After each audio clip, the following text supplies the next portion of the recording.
Okay, posture number 2. Now, when we're setting up our posture, we already did the one before where hips back instead of forward, right? Or if you have an anterior tilt, just making sure that everything is in a line from the side. So today we're going to think of our rib cage and also each of our rib cage and our pelvis as a separate bowl.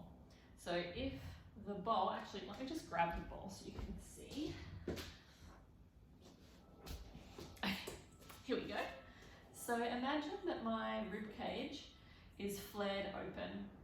And if the rib cage is flared open, it tips like this. So you can see as my back is sort of arching, it can tip, and so the water is going to come out the back. Whereas if we balance it, we come back to center. Now another way that the rib cage can flare open is from pushing like forwards. So it can be arched like this where it tips, or tipping forwards and then it still tips. So finding that center point with the bowl, so that if your rib cage was the bowl, that it's balanced. It's not this way, but centered. All right, or if you're stuck like this, you're not pouring forwards. Okay, because when we have a flared rib cage, it puts a little bit more strain on our diastasis, which makes it a little bit harder to heal. So we want to find that balance point with our rib cage, and also the same with our pelvis. So if we have a bum tuck, you can see that it tips backwards, whereas when you come to neutral, it's balanced.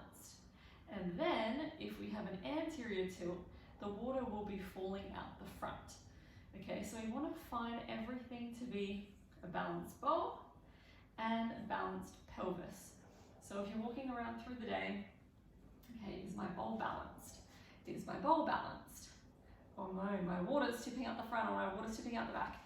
And just pay attention to what your pelvis is doing. You might need to just have a little bit of a wiggle to find that midway point. Or you might need to look in the mirror a couple of times to see what balance looks like and feels like to you.